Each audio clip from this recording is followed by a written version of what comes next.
امریکہ غزہ جنگ بندی میں رکاوٹ بن گیا۔ سلامتی کونسل میں مستقل جنگ بندی کی قرارداد ویٹو کر دی گئی۔ 14 ارکان نے قرارداد کے حق میں ووٹ دیا۔ قرارداد کے حق میں ووٹ دینے والوں میں پاکستان بھی شامل تھا۔ امریکہ کی نائب سفیر ڈورتھیشیا نے کہا کہ امریکی مخالفت پر کسی کو حیرانی نہیں ہونی چاہیے۔ حماس کو دوبارہ خطرہ بننے سے روکنا اسرائیل کا حق ہے۔ اسرائیل کی سیکیورٹی کو نقصان پہنچانے والی کوئی چیز قبول نہیں۔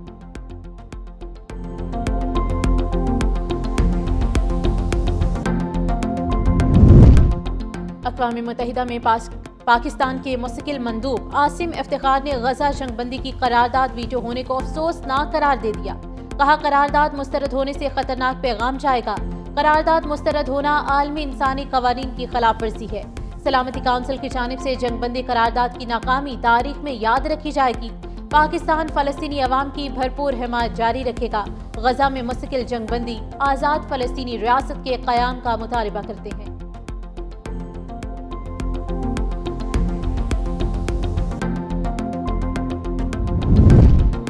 بلاول بھٹو کا دہشت گردی کے خلاف پاکستان اور بھارت کے درمیان مشترکہ فورم قائم کرنے کا مطالبہ۔ چینی ٹی وی کو انٹرویو میں بلاول بھٹو زرداری نے کہا کہ ایسا فورم ہو جہاں دونوں ممالک اپنا مقدمہ پیش کر سکیں۔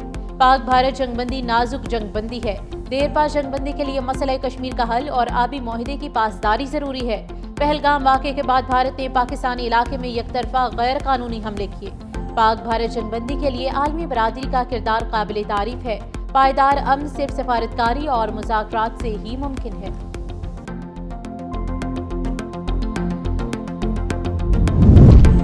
اور حج کا رکن اعظم وقوف عرفہ آج ادا کیا جائے گا۔ ہر طرف لبیک اللہم لبیک کی روح پرور صدائیں۔ لاکھوں عازمین حج مینا میں عبادت میں مصروف۔ عازمین دوپہر تک میدان عرفات میں جمع ہوں گے۔ مسجد نمرہ میں خطبہ حج ہوگا۔ خطبہ حج امام کعبہ شیخ صالح بن عبداللہ دیں گے۔ خطبہ دنیا کی 34 زبانوں میں براہ راست نشر ہوگا۔ نماز ظہر اور عصر اکٹھی ادا کی جائیں گی۔ حجاج اپنے رب کے حضور گڑ گڑا کر دعائیں کریں گے۔ غروب آفتاب کے ساتھ ہی نماز مغرب ادا کیے بغیر مزدلفہ روانہ ہوں گے۔ This is now an established fact. Was a false flag operation. India should have come up with solid evidence. President Trump, he is a man for peace. He advised both India and Pakistan to trade for trade, investments, and give up war and de-escalate. I would like to comment and appreciate this outstanding contribution of President Trump to bring ceasefire in this region. امریکی مداخلت پر پاک بھارت جنگ بندی ہوئی۔ وزیراعظم کا دو ٹوک موقف۔ امریکی سفارت خانے میں تقریب سے خطاب میں کہا ہم نے خطے میں امن کی خاطر پیشکش کو قبول کیا۔ سیز فائر کے لیے صدر ٹرمپ کے کردار کو سراہتے ہیں۔ انہوں نے ثابت کیا وہ امن کے پیامبر ہیں۔ امریکی صدر سرد اور گرم جنگ کے خلاف ہیں۔ کوئی شک نہیں رہا کہ پہلگام واقعہ بھارت کا فالس فلیگ آپریشن تھا۔ پاکستان نے کشیدہ صورتحال میں بھی بہت تحمل کا مظاہرہ کیا۔ پہلگام واقعے پر بھارت کو غیر جانبدارانہ عالمی انکوائری کی پیشکش کی۔ ہماری مخلصانہ پیشکش کے جواب میں بھارت نے پاکستان پر حملہ کیا۔ مزید بولے امریکہ کے ساتھ اقتصادی تعلقات بڑھانے کے لیے اقدامات جاری ہیں۔ ٹیرف کے مسئلے سمیت تجارت میں اضافے کے لیے اقدامات کر رہے ہیں۔ پاکستان اور امریکہ کے تعلقات نئے دور میں داخل ہو رہے ہیں۔ وزیر اعظم کا مودی کے خلاف سفارتی مہم کا دوسرا راؤنڈ۔ شہباز شریف آج سعودی عرب کا ہم دورہ کریں گے۔ مکہ مکرمہ میں سعودی ولی عہد محمد بن سلمان سے ملاقات ہے۔ وزیر اعظم بھارت سے کشیدہ صورتحال کے دوران پاکستان کی حمایت پر شکریہ بھی ادا کریں گے۔ ملاقات میں ہم سیکٹرز میں سرمایہ کاری سے متعلق بھی بات چیت ہوگی۔ وزیر اعظم شہباز شریف عید الاضحیٰ بھی سعودی عرب میں ہی منائیں گے۔ فیلڈ مارشل عاصم منیر، نائب وزیر اعظم اسحاق ڈار اور وفاقی وزراء بھی وزیر اعظم کے ہمراہ ہوں گے۔ پاکستان کا موقف دنیا کے سامنے رکھنے کا مشن۔ بلاول بھٹو زرداری کی زیر قیادت پارلیمانی وفد کا دورہ واشنگٹن۔ متعدد رہنماؤں سے ملاقاتیں، دورے کے مقاصد اور پائیدار امن سے متعلق پاکستان کا نقطہ نظر پیش کیا۔ بلاول بھٹو نے سیز فائر میں کردار ادا کرنے پر امریکی قیادت کی کاوشوں کو سراہا۔ بلاول بھٹو امریکی کانگریس میں پاکستان قاکس کے شریک چیئرمین ارکان سے ملاقات کریں گے۔ متعدد کانگریس ارکان اور امریکی سینیٹرز سے بھی ملیں گے۔ پاکستانی کمیونٹی سے گفتگو کرتے ہوئے کہا اس وقت کسی ذاتی مقصد کے لیے جدوجہد نہیں کر رہے، ہماری یہ جدوجہد ملک کے لیے ہے۔ ہم امن کا پیغام لے کر آئے ہیں، ہمیں اس جدوجہد میں آپ کے ساتھ کی ضرورت ہے۔ ہم نہ کسی سیاسی جماعت کے لیے جدوجہد کر رہے ہیں، نہ کسی ذاتی مقصد کے لیے جدوجہد کر رہے ہیں۔ ہم ایک طرف سے اپنا ملک کے لیے جدوجہد کر رہے ہیں اور اس سے بھر کر ہم امن کے پیغام لے کر آئے ہیں اور امن کے جدوجہد کر رہے ہیں، اور اس جدوجہد میں آپ کی ساتھ کی ضرورت ہے، آپ کی مدد کی ضرورت ہے۔ ہماری کنیٹک ایکشنز کی تعریف ہو رہی ہے، اور انڈیا کا جو نیو نارمل ہے وہ دفن ہو گیا۔ انڈیا کی ہیجمنی دنیا دیکھ لی کہ ہوا میں اڑ گئی، اور انڈیا میں کافی آپ نے دیکھا کہ اس کا ماتم ہو رہا ہے اور ایک دوسرے کو بلیم کیا جا رہا ہے کہ جی پاکستان کی آؤٹ ریچ بہت الحمدللہ کامیاب نکلی۔ کچھ ممالک ہیں جن کی عوام نے اتنا زیادہ خوشیاں منائی ہیں، ویسے تو پورے مسلم امہ میں منائی گئی ہیں، لیکن ٹرکی اور آذربائیجان میں تو لوگ سڑکوں میں نکل آئے۔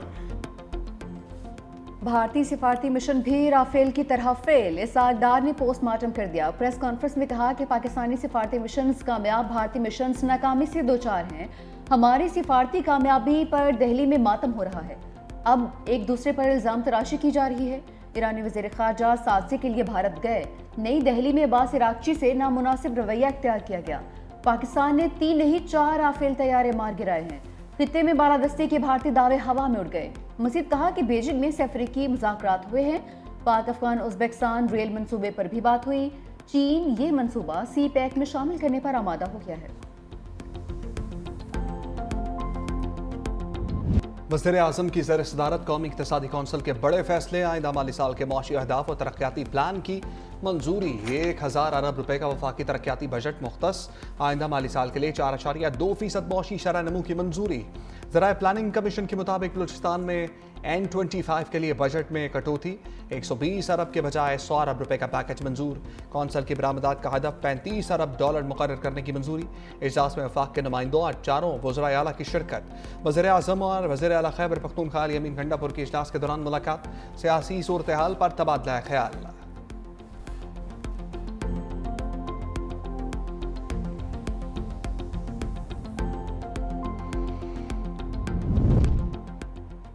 وزیر اعلیٰ علی امین گنڈا پور کا خیبر پختونخوا کے حقوق ملنے کا اعتراف، کہا کہ ہمارے حقوق ملنے کے بعد وفاق اور صوبے دونوں کا فائدہ ہوگا۔ اگست میں NFC وارڈ کے لیے اجلاس بلانے کا فیصلہ ہوا، 1.25 سال میں صوبے کو اپنے پاؤں پر کھڑا کر دیا۔ مزید کہا کہ بانی PTI سے ملاقات کروانے کا وعدہ کیا گیا ہے، بانی پر کوئی کیس نہیں، عدالتیں آزاد ہوں گی تو وہ رہا ہو جائیں گے۔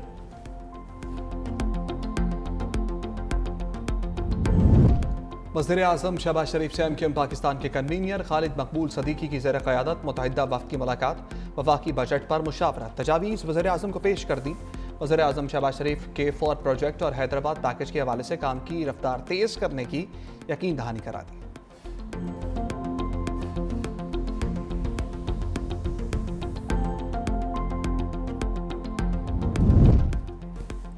IMF کی شرائط کا دریا ہے اور ڈوب کر جانا ہے، ملازمتیں ملیں گی نہ بجلی گیس پر سبسڈی۔